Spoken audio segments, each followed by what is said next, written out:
This is episode 123 of the Trauma Coaching for Latter-day Saints podcast, All Kinds of Trauma. I'm your host, Anita Bremer. I'm a Latter-day Saint mom with a history of trauma. I've figured out how to heal my trauma, and I can help you do the same. Why? Because trauma is one obstacle to gathering Zion. Let's talk about what it takes to truly heal and find lasting joy. All right. I recorded that intro like 7 times before. I think we got it. I think we got it today, right now. I think we're good. So I'm going to start with a story. And then we're going to talk about all the different kinds of trauma because there's a lot of terminology that gets thrown around and it can be really confusing. To be honest, sometimes I myself am still confused about things because different people use different words to mean different things. I wish that we could kind of all get on the same page and use similar words, but that's just how it goes when we live in a world with 8 billion people, right? So the story. About a week ago, I was expecting friends to show up at my house and the doorbell rang. So I went to answer the door and it was a door-to-door salesman, not really a salesman. He wasn't really selling anything. He was asking for donations. He was asking specifically for credit card donations. Apparently they don't take cash anymore post-COVID. And he was specifically asking for donations for the YMCA for programs to support veterans and their families. So being a trauma coach and knowing about trauma and knowing that it is highly likely that veterans are trauma-free, my heart went out, and so I agreed to donate. And because he didn't take cash, he had to kind of step inside the house. It was really cold that day, so I didn't want to have the door open, and I didn't want to be outside. And he had this machine and we had to make a phone call and, it took a few minutes. And there were some moments of time where we were just kind of standing there waiting.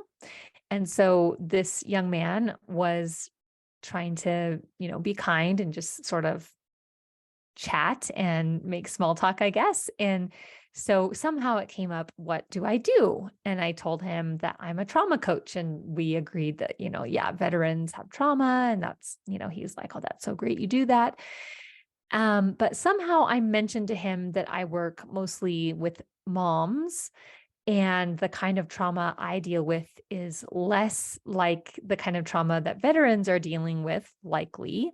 Not that veterans can't be dealing with developmental trauma, but that there's other kinds of trauma. That was the main point, right? And this young man was like, oh, I didn't know that. And, and it just got me thinking about all the different kinds of trauma and how many people don't really understand all the kinds of trauma. And that's one reason why I have this podcast. So I thought it would be a great topic to address. So just from the get-go, I just want to remind you that the word trauma comes from the Latin for wound, right? So this word trauma originally was referenced to kind of physical wounds, right? Like if you get a cut, if you're chopping something and you cut your finger, like a gunshot wound, that kind of thing, right? And it was sort of co-opted into the psychology space when post-traumatic stress disorder came onto the scene in, I don't remember exactly, the 60s or 70s. And it really became a thing in the 80s, this post-traumatic stress disorder. So one of the problems about trauma is that there's not an agreed upon definition. I know I've mentioned that before on the podcast. It's a buzzword and there's a reason for that, but it's sort of like, what does that really mean? When somebody's talking about trauma, what are they really referring to, right? So I really just wanted to address lots of the different kinds of terminology that you might hear if you are diving deeper into understanding trauma. And if you're listening to this podcast, it's probably pretty likely. I want to start with direct versus indirect trauma. So a direct trauma is something that directly happens to you, right? You are in the car accident. You're the one that goes to war and fights on the front lines. You are the victim of sexual assault or robbery or something like that, right? That's direct trauma. But there's also indirect trauma. You can be a witness of violence, or, I mean, even people can be watching the news or something and hear something, a news story, and can be a bit traumatized from that. That would be indirect trauma, right? It didn't directly happen to you. You heard about it or you witnessed something, and that can still have an effect on you. Okay, so that's the first thing. Very, very broad categories, right? Direct and indirect. Then, and I've talked about this before, but I just want to revisit it for a moment here, the idea of big T or capital T trauma versus small t or lowercase t trauma. This is sort of the distinction behind sort of time-based events, like a one-time event, like a car accident or a plane crash or childbirth or something like that, versus this sort of chronic traumas that happen. And there are lots of different things that could happen over time.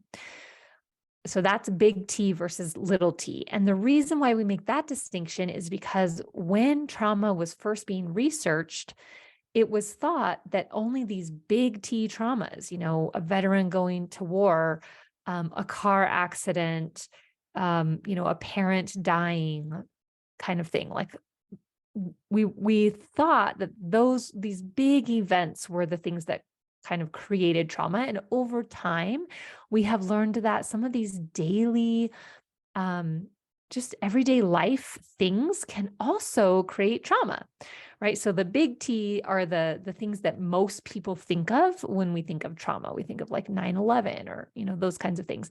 And little t are more of like the hidden traumas, more of the traumas that not everybody would just look at it and be like, oh yes, that creates trauma, right? So now I want to talk about acute trauma versus chronic trauma. And you're going to see that there is some overlap with big T and little t trauma. So acute trauma, just like acute pain, or, the other ways we use this word acute, is trauma that happens from one time defined event, right? So we often think of this as shock trauma. So like going to war or a car accident, those are the two that I always think of when I think of this acute trauma, this shock trauma, this big T trauma, right? You might also hear the term situational trauma, like it's only when I'm in this situation, but it's very sort of defined by only when I go home to visit my mom, or only when I'm with this specific person, or whatever, right? Only when I think of this time period in my life. That's situational trauma. And it makes me think of situational depression, right? That, we can have depression, but it's not sort of a chronic ongoing thing. It's just sort of a short term based on a specific situation. And then when the situation goes away, the symptoms go away, right? Another term that's used is single incident trauma. So I think of this as like sexual assault or robbery or childbirth, right? Could also be that car accident, that plane crash, those kinds of things that happen only once, right? Single incident trauma. Those are all acute traumas and words that we use for these acute traumas versus chronic trauma. So chronic trauma is trauma that is incurred over time, right? The other word that we kind of use interchangeably with this chronic trauma is complex trauma. But complex trauma is usually in relationships. It usually has a relationship or an interrelational dynamic with it. So you could have a chronic trauma, like I think of people who went to World War II, like that could be thought of as big T trauma. It could be thought of as shock trauma. But that war lasted quite a long time, right? So it could be also this sort of considered a chronic trauma over the course of several years, right? Oftentimes, this complex trauma underneath this chronic trauma, something that happens over time, we think of like domestic violence, right? It's domestic violence usually is not a one-time occurrence. It's something that happens over and over again over time. Similarly, sexual abuse, right? Sometimes it can happen only once, but oftentimes sexual abuse happens multiple times over the course of time. So the other kind of trauma, the word that you might hear is developmental trauma. And this also falls under chronic trauma. And I think also falls under complex trauma because it does have a relational dynamic in it. So developmental trauma are things that happen to us over time. There's the chronic part of it. As we are developing. So usually when you hear developmental trauma, we're thinking of young kids, right? We're still developing, we're still growing. It starts from age 0 to 20-ish, right? That's developmental trauma. A subset of developmental trauma is attachment trauma. If there are ruptures or wounds in the relationship between us and our primary caregivers. For example, adoption. Adoption is a chronic, complex, developmental attachment trauma. You you leave, or there's it's like a loss. You get separated from your original caregiver, which is your mother, in whose womb you were developing.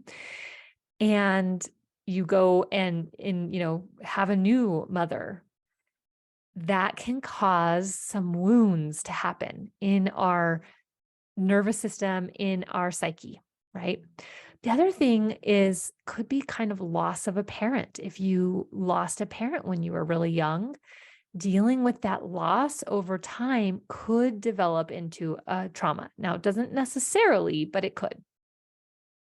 So I hope that makes a little bit of sense. There's, like I said, lots of terminology, but I hope that clarifies what each type of trauma is really referring to, and also with those examples. But let me know if it's not clear to you. The next word I want to address is collective trauma.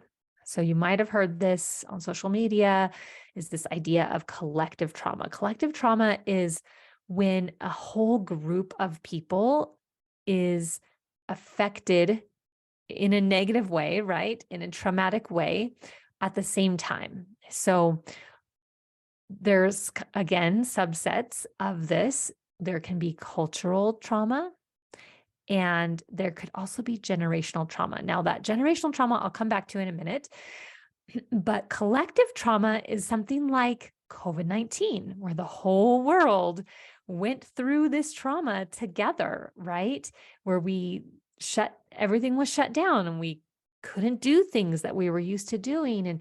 And we're all thinking, well, what does this mean for the future? And how do I keep myself safe and all of that, right? That was a trauma that our entire world experienced together. Also, slavery, right? Slavery is not just a collective trauma because it affected lots of people all at the same time, but it's also a cultural trauma. It's a trauma that affected specific cultures, right? 9/11 is a collective trauma, right? It affected all the cultures within the United States. It really affected the world at large, but I would consider it less of a cultural trauma because it was sort of all of the cultures, right? Okay. So, I mean, we could also think of wars as, especially world wars, as a collective trauma. And there's a variation in how much each of us is affected by these collective traumas, right? Generational trauma. I put under the heading of collective trauma because it affects, like multiple generations or an entire generation at a time. But it's also kind of separate because generational trauma really is referring to the traumas that are passed from one generation to the next through DNA, right? So I'm going to get a little technical here, but there's something called epigenetics where our DNA is passed down to us from our parents, and the epigenetics is like what we are primed for in our DNA if specific situations happen, right? So my mom had a lot of trauma. My grandmother had a lot of trauma. That passed down specific DNA in my blood, in my bones, that then when scary or chaotic events happened, those DNAs were kind of like turned on, so to speak. Right. And so then I was in a way more prone to trauma. Right. And it's super confusing how exactly this works, but basically it's a combination of your genes and your experiences in life that turn those genes on or keep them off. Okay, so that's a thing, trauma being passed down from generation to generation. So those are the terms that I wanted to address. And now I just kind of want to talk about, like, some people say medical trauma or childbirth trauma, which is probably a type of medical trauma, religious trauma, loss trauma, abandonment trauma, marriage trauma, divorce trauma, right? Like, we kind of label, we want to categorize. It's very normal for humans to want to categorize things. And so you might hear all these terms, right? But what I want you to think about is, where does it fit into these terms, and as far as direct or indirect, acute or chronic, or collective, right? So there's lots and lots of different terms that you'll see if you even just Google different kinds of trauma. You'll come across articles that list dozens of different kinds of traumas. It doesn't really matter what kind of trauma the trauma is. What really matters is to understand that essentially all trauma is how the body deals with that survival energy, right? When we're in a situation where we feel like we need to survive, where it feels like life or death, whether it is or not, that energy rushes into our body telling us to fight or to run away.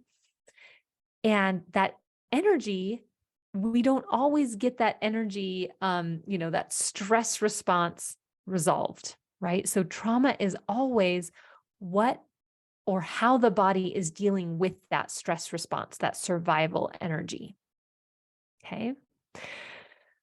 All right. I want you to just take a breath.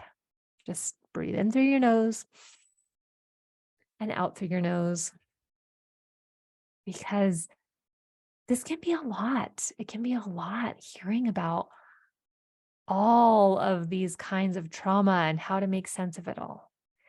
And with trauma healing, we are always very sensitive to what feels overwhelming. So I don't want you to feel overwhelmed by this, which me saying it doesn't make it so. But I want you to just feel a little bit more informed, have a little bit more context to go along with some of the terminologies that you might be hearing. So just take a breath, just sit with it for a moment. You're fine right in this moment. I think that's enough for now. And of course, so are you. The doors to presence are officially closed for a few months. We're going to be opening that group about once a quarter. And I'm going to be experimenting and playing with that. So for now, that's what I'm thinking. And coming soon, I don't have all the details in place yet, but I would like to do a workshop series on spiritual habits, how to effectively read your scriptures, how to understand or think of your patriarchal blessing a different way, how to incorporate daily repentance into your life. These are just a few of the ideas I have. And I'm gonna be doing that very soon. So keep your eyes and your ears open for more information on that coming soon. Thank you so much for listening. If this episode helped you or you think it will help a friend, would you mind sharing it and or leaving a rating and a review so more people can find the podcast? If you have questions or want to engage with me directly, please send an email to hello@danitabremmer.com. And if you're ready to address your own trauma with my support, go to danitabremmer.com and schedule a free trauma assessment call. Until next time, go be yourself and follow the spirit.